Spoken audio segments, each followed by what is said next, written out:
मृत्यु के बाद आत्मा को स्वर्ग नहीं दिखाया जाता, नरक भी नहीं। मृत्यु के बाद आत्मा को सबसे पहले जो दिखाया जाता है वो इतना भयावह होता है कि आत्मा कांप उठती है। वह सत्य ऐसा होता है जिसे जीवन में इंसान कभी देखना नहीं चाहता। वह सच ऐसा होता है जो शब्दों में नहीं बताया जाता। मृत्यु के बाद आत्मा को सबसे पहले उसका भगवान नहीं दिखाया जाता, सबसे पहले आत्मा को वह दिखाया जाता है जो उसने अपने पूरे जीवन में छुपा कर रखा था। आज जो बताया जा रहा है वह न किताबों में है न कोई खुलकर कहता है। अगर ये वीडियो अंत तक देख ली तो जीवन में कभी भी किसी को दुख देने की हिम्मत नहीं करोगे। मृत्यु के बाद जब आत्मा शरीर को छोड़ती है तो उसे कोई देवदूत नहीं उठाता, न कोई यमदूत पकड़ता है। आत्मा सबसे पहले एक असीम शांति में प्रवेश करती है जहां न शब्द होते हैं, न आवाज, न समय, लेकिन उसी शांति के भीतर एक सत्य जन्म लेता है। वह सत्य आत्मा के लिए सबसे भारी होता है। आत्मा को सबसे पहले उसका पूरा जीवन दिखाया जाता है, लेकिन वैसा नहीं जैसा वह खुद याद करती है। आत्मा को जीवन वैसा दिखाया जाता है जैसा दूसरों ने महसूस किया था। आत्मा देखती है जब उसने किसी को झूठा आश्वासन दिया और सामने वाला उम्मीद लेकर चला गया। आत्मा देखती है जब उसने अपनों के आंसू देखे लेकिन अपनी सुविधा चुनी। आत्मा देखती है जब उसने किसी का आत्मविश्वास तोड़ा और खुद मुस्कुरा दी। ये पहला सत्य होता है कि आत्मा को ये समझ आ जाता है कि उसने जीवन को कितना हल्के में लिया। आत्मा देखती है कि जिन शब्दों को उसने मजाक समझा था वे किसी के लिए जीवन का सबसे बड़ा घाव बन गए। आत्मा देखती है कि जिन कर्मों को उसने छोटी गलती समझा वे किसी और की पूरी किस्मत बदल गई। मृत्यु के बाद आत्मा को यह सत्य दिखाया जाता है कि कर्म कभी छोटे नहीं होते। हर कर्म, हर सोच, हर भावना अपना पूरा प्रभाव छोड़ती है। आत्मा देखती है कि उसने किस समय सच बोलना था लेकिन डर चुना। आत्मा देखती है कि उसने किस समय किसी को माफ करना था लेकिन अहंकार चुना।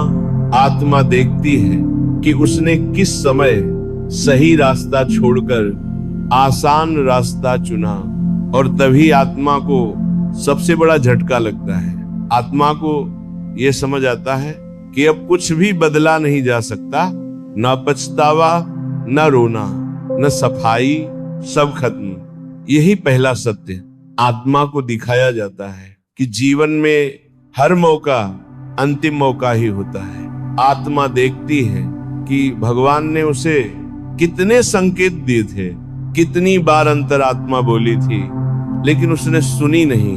आत्मा देखती है कि जब मन ने रोका तो भी उसने गलत किया और जब मन ने सही कहा तो उसने उसे दबा दिया। यही सत्य आत्मा को अंदर से तोड़ देता है, क्योंकि आत्मा जान जाती है कि न्याय बाहर से नहीं अंदर से होता है। कोई सजा नहीं दी जाती, कोई पुरस्कार नहीं दिया जाता। आत्मा खुद अपने कर्मों का भार बन जाती है और यही भार अगले जन्म की दिशा तय करता है। आत्मा समझ जाती है कि अमीर या गरीब, सुंदर या बदसूरत, ये सब बाद में आता है। पहले आता है मन का बोझ। जिस आत्मा ने दूसरों को हल्का किया वह खुद हल्की हो जाती है और जिसने दूसरों पर बोझ डाला वह खुद दब जाती है। इसलिए कहा जाता है कि मृत्यु के बाद सबसे पहले सत्य दिखाया जाता है और वही सत्य आत्मा को सबसे ज्यादा डराता है, क्योंकि वह सत्य कभी झूठा नहीं होता। वह सत्य बिना शब्दों के होता है और उस सत्य से कोई भाग नहीं सकता। अगर यह सत्य जीते जी समझ आ जाए तो जीवन बदल सकता है, क्योंकि मृत्यु के बाद कुछ बदला नहीं जा सकता, लेकिन अभी सब कुछ बदला जा सकता है। मृत्यु के बाद जब आत्मा पहला सत्य देख लेती है तो उसे एक और गहरी अनुभूति होती है। वह अनुभूति डर से भी ज्यादा भारी होती है। आत्मा को यह दिखाया जाता है कि जीवन में जो कुछ भी मिला था वह सब उधार था। शरीर उधार, समय उधार, सांसें उधार, रिश्ते उधार, लेकिन आत्मा ने उसे अपना समझ लिया। आत्मा देखती है कि उसने कितनी बार अपने को सही समझा और दूसरों को गलत। आत्मा देखती है कि उसने कितनी बार दूसरों को नीचा दिखाकर अपने को बड़ा समझा। वहीं आत्मा को एक और सत्य दिखाया जाता है। उसे दिखाया जाता है कि जिन लोगों को उसने नजरअंदाज किया वही लोग उसके जीवन की सबसे बड़ी परीक्षा थे। माँ की खामोशी, पिता की थकान, किसी का मौन, किसी की प्रतीक्षा। आत्मा समझ जाती है कि जीवन में जो शोर करता है वह महत्वपूर्ण नहीं होता, जो चुप रहता है वही सबसे गहरा होता है। मृत्यु के बाद आत्मा को यह भी दिखाया जाता है कि उसने किसके साथ कर्म का बंधन बनाया है, किससे द्वेष, किससे ईर्ष्या, किससे नफरत, किससे प्रेम। और आत्मा समझ जाती है कि हर भावना एक गांठ बन गई है। जो गांठ खुली नहीं वही गांठ अगले जन्म में साथ जाएगी। फिर आत्मा को सबसे कठोर सत्य दिखाया जाता है। उसे दिखाया जाता है कि भगवान कभी मौन नहीं थे। भगवान हर समय संकेत दे रहे थे, कभी किसी शब्द में, कभी किसी दुख में, कभी किसी नुकसान में, लेकिन आत्मा ने सिर्फ वही सुना जो उसे अच्छा लगा और वही देखा जो उसे सुविधाजनक लगा। आत्मा देखती है कि कितनी बार जीवन ने उसे रोकने की कोशिश की लेकिन उसने तेज चलना चुना। आत्मा देखती है कि जब जीवन ने उसे झुकाना चाहा तब उसने अहंकार चुना। यही वह क्षण होता है जब आत्मा अंदर से टूट जाती है, क्योंकि आत्मा समझ जाती है कि भगवान से कोई शिकायत नहीं बनती, क्योंकि हर चेतावनी पहले ही दी जा चुकी थी। मृत्यु के बाद आत्मा को कोई दंड नहीं दिया जाता, आत्मा को कोई सजा नहीं सुनाई जाती, उसे बस सच दिखा दिया जाता है और वही सच सबसे बड़ी सजा बन जाता है। आत्मा देखती है कि उसने किसके जीवन में उजाला भरा और किसके जीवन में अंधेरा। आत्मा देखती है कि उसने किसे सहारा दिया और किसे तोड़ दिया। आत्मा समझ जाती है कि जीवन किसी से जीतने के लिए नहीं था, जीवन किसी को बचाने के लिए था। और यही समझ आत्मा के लिए सबसे भारी होती है। फिर आत्मा को एक अंतिम सत्य दिखाया जाता है। उसे दिखाया जाता है कि अगला जन्म कोई दंड नहीं, अगला जन्म एक अवसर है। लेकिन वही आत्मा हल्का जन्म पाती है जिसका बोझ कम होता है, और वही आत्मा भारी जन्म पाती है जिसका मन भारी होता है। इसलिए कहा गया है कि जीवन में दूसरों को हल्का कर दो, क्योंकि मृत्यु के बाद अपना बोझ खुद उठाना पड़ता है। अगर यह सत्य जीते जी समझ आ जाए तो मृत्यु भय नहीं बनती, और अगर यह सत्य न समझा जाए तो मृत्यु सबसे बड़ा दर्पण बन जाती है। जो सत्य मृत्यु के बाद दिखाया जाता है वह सत्य आज भी हमारे सामने है, बस देखने की हिम्मत चाहिए।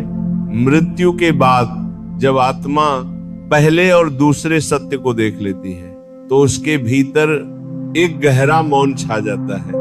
वह मौन डर का नहीं, समझ का होता है। और तभी आत्मा को सबसे अंतिम सत्य दिखाया जाता है।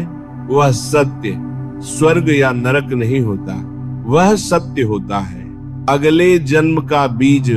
आत्मा को दिखाया जाता है कि उसका अगला जीवन किस घर में, किस परिस्थिति में, किस शरीर में, किस मन के साथ जन्म लेने वाला है।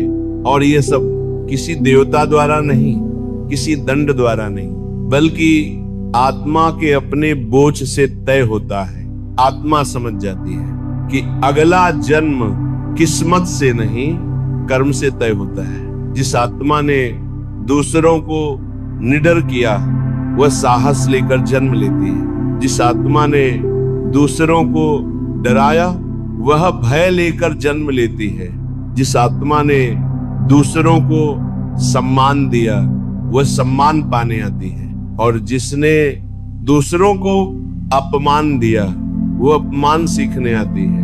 आत्मा देखती है कि उसका अगला जीवन किसी परीक्षा से कम नहीं है, क्योंकि हर अधूरा कर्म, हर दबाई भावना, हर अनकहा पश्चाताप अगले जीवन में स्थिति बनकर खड़ा हो जाएगा।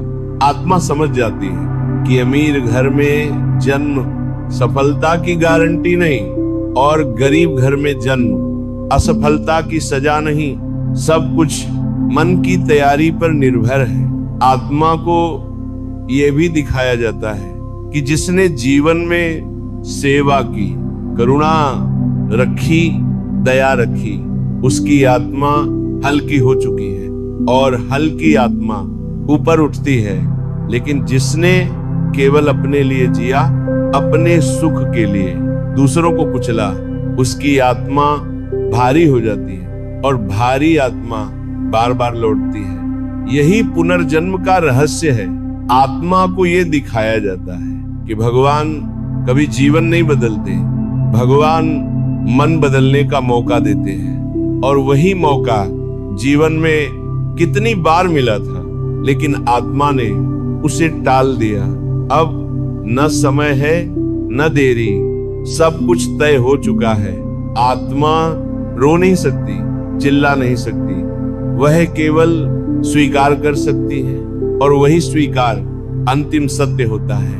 तभी कहा जाता है कि मृत्यु अंत नहीं, मृत्यु हिसाब है और जीवन तैयारी।